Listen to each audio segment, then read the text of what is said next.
There's something about people who grew up in the 1970s that psychology can actually explain, and most of them already know it. They watch younger generations stress over a delayed text message and just smile. Not in a mean way. They simply recognize something the rest of us don't. They survived a childhood that runs on a completely different operating system. You probably know someone like this. A parent who stays calm when everything falls apart. An uncle who can wait in line for an hour without checking his phone once. A neighbor who actually enjoys being alone. Or maybe you were that person. And no, it's not just personality. Your brain was wired during conditions that will never exist again. Most people assume growing up in the 70s was easier. Simpler times. Fewer problems. They're wrong. Much of what counted as normal parenting back then would have neighbors calling authorities today. Kids disappeared after breakfast and came back when the streetlights flickered on. No helmets, no check-ins, no idea where your children actually were for 8 hours straight.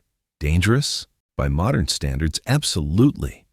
But that environment didn't break a generation, it built one. The 1970s didn't just create memories. They wired nervous systems in ways researchers are only now beginning to understand. Picture a summer afternoon in 1974. No internet, no gaming consoles, 3 TV channels, all showing content for adults. What did you do? You figured it out. Or you suffered the consequences. Every 70s household had the same unspoken rule. Say you're bored, and suddenly you're scrubbing toilets or raking leaves. Kids learned within days that entertainment was their own responsibility. Nobody was coming to rescue them from an empty afternoon.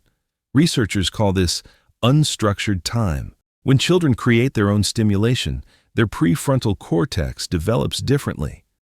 They learn to produce ideas from nothing, to build structure where none exists.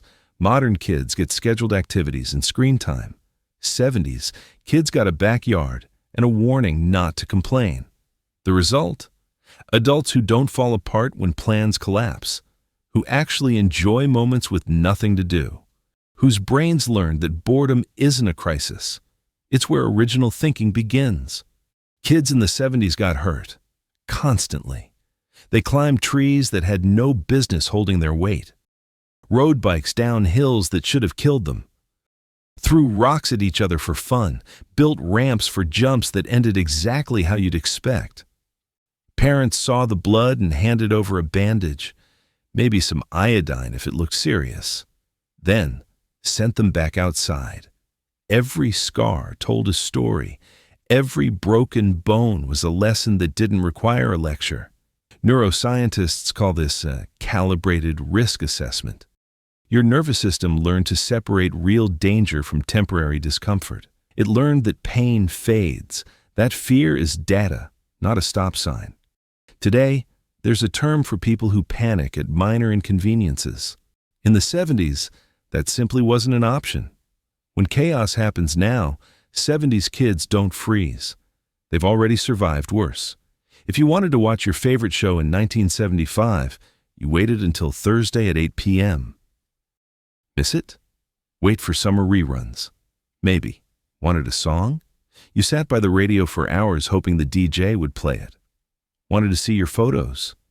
You dropped off film and picked up disappointment a week later when half the shots were blurry. Waiting wasn't annoying. Waiting was just life. That built something most modern brains never develop: the ability to want something and not immediately get it. To sit with anticipation instead of eliminating it with a click. Research links this directly to impulse control, emotional regulation, and long-term success. People who can wait make better decisions. They don't sabotage relationships over temporary frustration. They play long games. When everything is instant, nothing feels satisfying.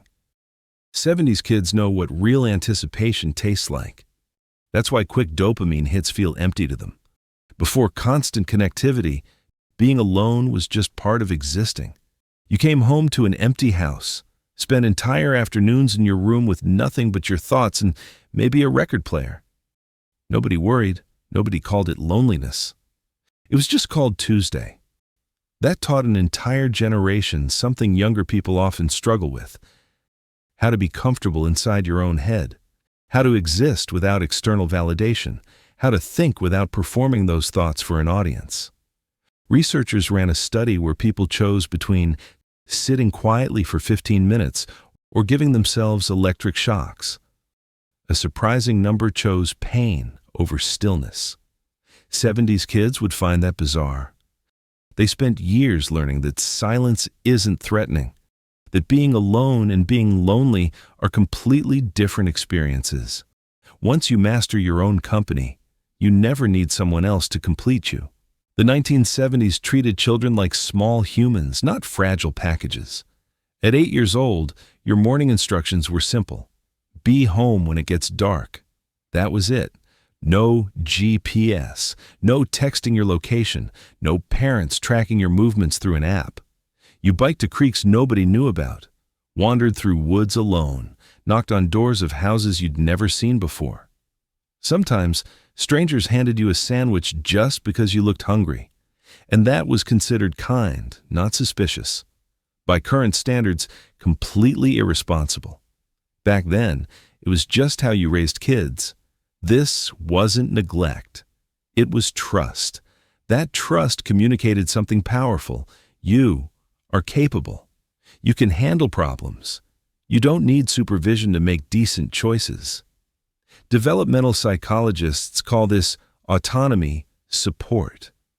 Kids who experience it grow up believing they control their own outcomes. They act without waiting for permission. They trust themselves because someone trusted them first. 70s kids became self-reliant adults. They weren't taught independence, they lived it. When you talked to someone in the 1970s, you were actually there. No phone vibrating in your pocket, no part of your brain wondering who just texted, no half listening while scrolling, just two people, fully present, having a conversation that could last for hours. Eye contact was normal. Silences weren't awkward. Attention wasn't divided. It was given completely. Behavioral research shows this changes how bonds form. When people feel genuinely seen, trust develops faster. Connections run deeper. Quality replaces quantity. People from this era often struggle with modern relationships, not because they can't adapt, because surface-level interaction feels hollow to a brain trained on depth. They know what real presence feels like, and they can tell when it's missing. Look at all of this together and a pattern forms. 70s, kids weren't raised by philosophies or experts. They were shaped by an environment, by assumptions about childhood that we've completely abandoned. Their calmness isn't emotional distance. It's a nervous system that never learned to panic over small problems. Their independence isn't isolation. It's what happens when someone trusts you before you've proven anything. Their comfort with silence isn't antisocial. It's thousands of hours discovering that your own mind is enough company. When today's world feels exhausting or foreign, remember what you're carrying. Skills that took a decade to build. Wiring that can't be downloaded or taught in a workshop. Patience trained by waiting for things that mattered. Resilience built by falling without someone catching you. Stillness learned because the world wasn't loud enough to drown out your own thoughts. Nobody told you this was happening. Nobody understood it at the time. But the evidence is there, in how you handle pressure, in how you sit with uncertainty, in how you don't need constant noise to feel whole, a way of growing up that existed for a brief window, then closed. If you live through it, that's still running in your system. Quietly, every single day.